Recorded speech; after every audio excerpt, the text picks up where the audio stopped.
आत्मीय भाइयों एवं बहनों, पुस्तक का आस्तिकता की दार्शनिक एवं वैज्ञानिक पृष्ठभूमि, विषय माया के भव बंधन एवं जीवन मुक्ति आपको पढ़कर सुना रहे थे।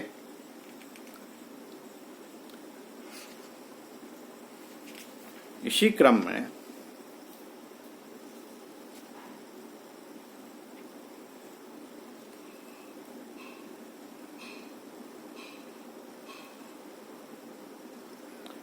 आगे पढ़कर सुनाते हैं साथियों।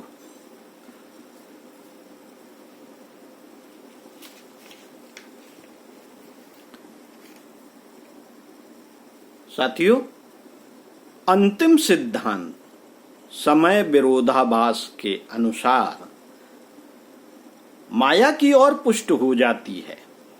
जिस व्यक्ति को असंग भाव से कर्म करने की प्रेरणा दी गई है, उस स्थिति को प्राप्त हुए बिना अंतिम सत्य का पता लगाया ही नहीं जा सकता। क्यों? क्योंकि समय का बोध, ऑब्जेक्टिव टाइम, निरंतर भ्रमित स्थिति बनाए रहता है, जैसे पृथ्वी सूर्य की परिक्रमा करती है। परंतु दिखाई यह देता है कि सूर्य पूर्व से पश्चिम की ओर जा रहा है। चलती हुई रेलगाड़ी में से दूर तक देखने पर पेड़, वृक्ष, टीले और पृथ्वी ही दौड़ती दिखाई देती हैं। उसी प्रकार सीमाबद्ध अस्तित्व में ये सारी भ्रांतियां उत्पन्न होती हैं।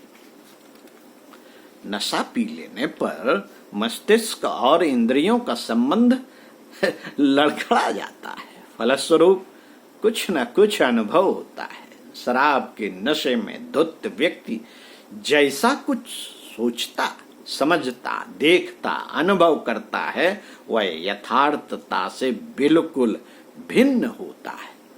और भी ऊंचे नशे इस उन्मत्तता की स्थिति को और भी अधिक बढ़ा देते हैं। एलएसडी, हीरोइन सरीखे नवीन नशे तो इतने तीव्र हैं कि उनके सेवन के उपरांत ऐसे विचित्र अनुभव मस्तिष्क को होते हैं जिनकी यथार्थता के साथ कोई संगति नहीं होती। साधारणतया दैनिक जीवन में भी अधिकांश अनुभव ऐसे होते हैं जिन्हें यथार्थता नहीं कहा जा सकता। सिनेमा के पर्दे पर जो दिखता है, सही कहाँ है? एक के बाद एक आने वाली अलग अलग तस्वीरें इतनी तेजी से घूमती हैं कि उस परिवर्तन को आंखें ठीक तरह समझ नहीं पाती। और ऐसा भ्रम होता है मानो फिल्म में पात्र चल फिर रहे हैं। लाउड स्पीकर से शब्द अलग अलग अन्यत्र निकलते हैं और पर्दे पर तस्वीर के होंठ अलग चलते हैं, पर दर्शकों को ऐसा ही आभास होता रहता है मानो अभिनेताओं के मुख से ही वार्तालाप एवं संगीत निकल रहा है।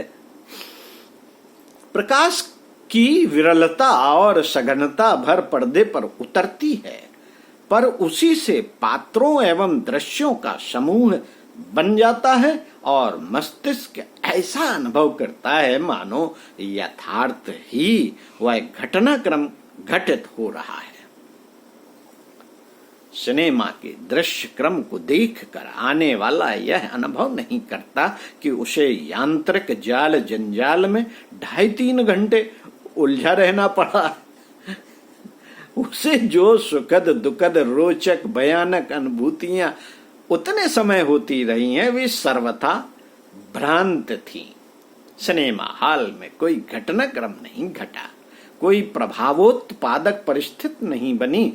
केवल प्रकाश यंत्र या ध्वनि यंत्र अपने अपने ढंग की कुछ हरकतें ही करते रहे। इतने भर से दर्शक अपने सामने अति महत्वपूर्ण घटनाक्रम उपस्थित होने का आभास करता रहा। इतना ही नहीं, उससे हर्षातिरेक एवं अश्रुपात जैसी भाव भरी मनः स्थिति से भी बना रहा। इस इंद्रिय भ्रम को माया कहा जाता है। मोटी दृष्टि से यह माया सत्य है। यदि सत्य न होती तो फिल्म उद्योग, सिनेमा हॉल, इनमें प्रयुक्त हुए यंत्र, दर्शकों की भीड़, उनकी अनुभूति का क्या महत्व रह जाता? क्या महत्व रह जाता? थोड़ी विवेचनात्मक गहराई से देखा जाए तो यह यंत्रों की कुशलता और वस्तु स्थिति को समझ न सकने की नेत्र असमर्थता के आधार पर इस फिल्म दर्शन को मायाचार भी कह सकते हैं। दोनों ही तथ्य अपने अपने ढंग से सही हैं। संसार चूंकि हमारे सामने खड़ा है, उसके घटनाक्रम को प्रत्यक्ष देखते हैं, इसलिए वह सही है। किंतु गहराई में प्रवेश करने पर वे दैनिक अनुभूतियां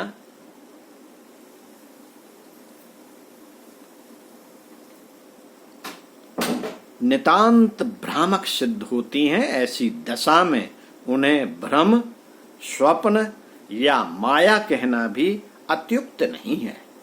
साथियों, स्पष्ट है कि सभी दृश्य पदार्थ एक विशेष प्रकार के परमाणुओं का एक विशेष प्रकार का संयोग मात्र हैं।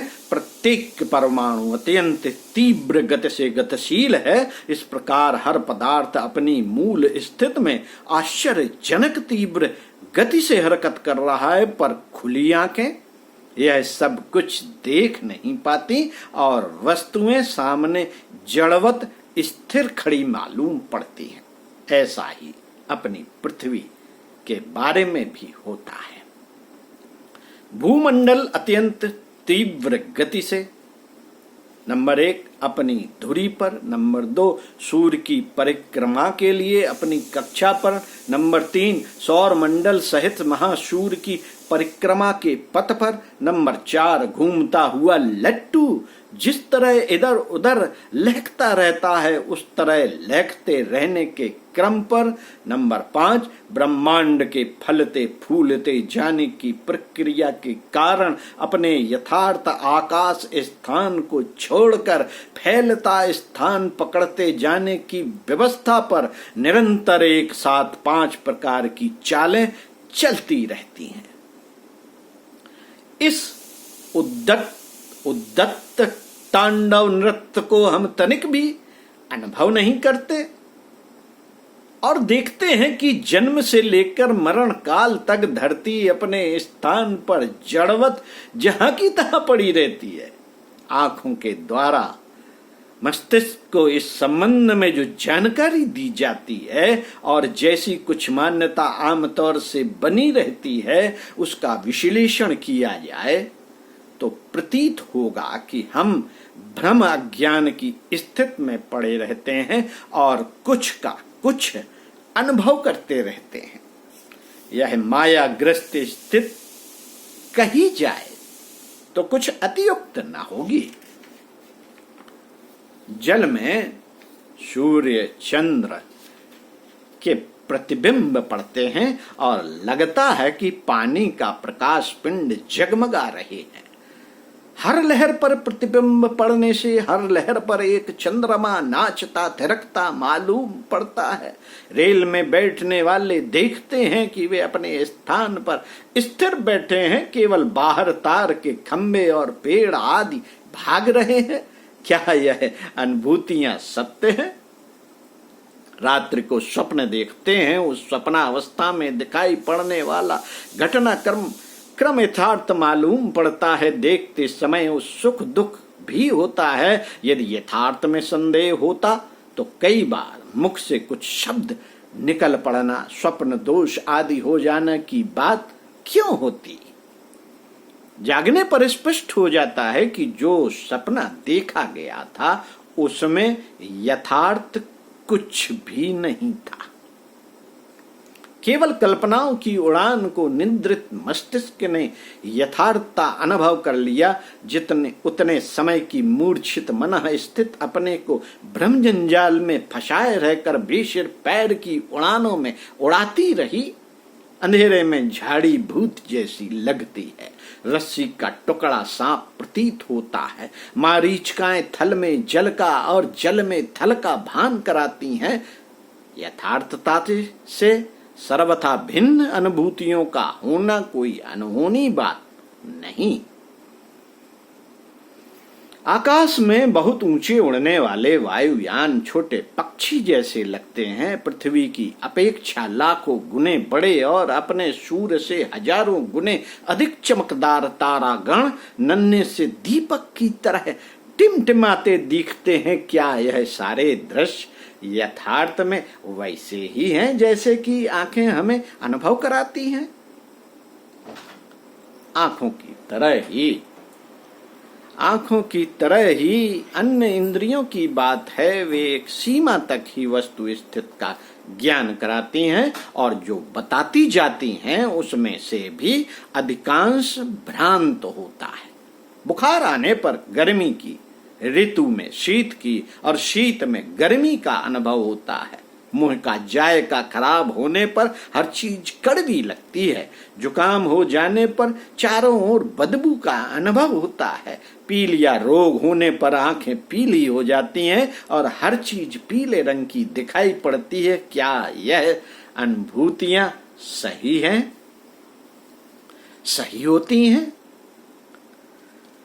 साथियों, जिस वस्तु का जैसा स्वाद प्रतीत होता है वह वास्तविक नहीं है। यदि ऐसा होता तो मनुष्य को जो नीम के पत्ते कड़वे लगते हैं वे ऊंट को भी वैसे ही क्यों न लगते? वह उन्हें रुचिपूर्वक स्वादिष्ट पदार्थों की तरह क्यों खाता है? शरीर विज्ञानी जानते हैं कि काया का निर्माण अरबों खरबों कोशिकाओं के सम्मिलन से हुआ है। उनमें से प्रतिक्षण लाखों मरती हैं और नई उपजती हैं। यह क्रम बराबर चलता रहता है और थोड़े ही दिनों में कुछ समय पूर्व वाली समस्त कोशिकाएं मर जाती हैं और उनका स्थान नई ग्रहण कर लेती हैं। इस तरह एक प्रकार से शरीर का बार बार कायाकल्प होता रहता है। पुरानी वस्तु एक भी नहीं रहती, उनका स्थान नए जीव कोश ग्रहण कर लेते हैं।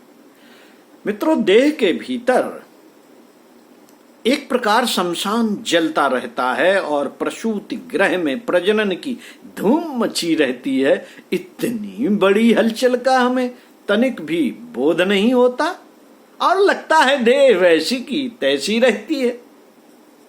जिन इंद्रियों के सहारे हम अपना काम चलाते हैं उनमें इतना भी दम नहीं होता कि बाहरी वस्तु स्थित बनाना तो दूर, अपने भीतर की इतनी महत्वपूर्ण हलचलों को तो आभास दे सकें। जिस मस्तिष्क को अपने कार्य क्षेत्र शरीर के भीतर होने वाले रोगों में क्या स्थित बनी हुई है इतना तक ज्ञान नहीं है और घर की बात को बाहर वालों से पूछना पड़ता है। वैद्य डॉक्टरों का दरवाजा खटखटाना पड़ता है। उस मस्तिष्क पर यह भरोसा कैसे किया जाए कि वह इस ज्ञान की वस्तु स्थित से हमें सही रूप में अवगत करा देगा। मित्रों, ज्ञान प्रतीत होने वाली चेतना वस्तुतः अज्ञान ही है। उसमें जकड़े रहने पर हमें विविध विधि त्रास ही उठाने पड़ेंगे, पग पग पर ठोकरें खानी पड़ेंगी। इसी स्थिति को माया कहते हैं। माया कोई बाहरी संकट नहीं, मात्र भीतरी भ्रांति भरी मन स्थित है। यदि उसे सुधार लिया जाए तो समझना चाहिए कि माया के बंधनों से मुक्ति मिल गई। यह मुक्ति वस्तुतः हर किसी के लिए सर्वसुलभ है, संभव है। मित्रों, यदि व्यक्ति द्वारा माया विहीन अस्तित्व पहचाना जा सके तो वस्तु स्थित का ज्ञान सहज ही हो सकता है, परंतु इसका यह अर्थ नहीं कि माया मुक्त हो जाने से व्यक्ति अकर्मण्य निष्क्रिय होकर बैठ जाएगा। सत्य की प्राप्ति कभी किसी क्षेत्र में अनर्थ नहीं करती। सत्य का ढोंग ही अनर्थ करता है जब यह अनुभव हो जाए कि वस्तुतः यह संसार एक क्रीड़ांगण है जहां एक ही चेतन सत्ता खेल खेल रही है। यह जगत अभिनयमय है जहां प्रत्येक जीवात्मा को अपनी योग्यता प्रमाणित करने के लिए भेजा गया है, तो अधिक प्रखरता से साधना हो सकेगी। प्राचीन काल में ऋषियों ने अपनी अंतर दृष्टि से साधना उपासना से इस भ्रमजाल मायामय संसार के सत्य को पहचाना था। विज्ञान भी अब उसी बिंदु की ओर पहुंच रहा है। इसमें कोई संशय नहीं कि सत्य को प्राप्त करने के लिए सच्ची लगन और जिज्ञासा से किसी क्षेत्र में प्रयास किए जाएं, अंततः वह यात्रा एक ही गंतव्य पर आकर समाप्त होती है। पंडित श्रीराम शर्मा आचार्य। ओम शांति।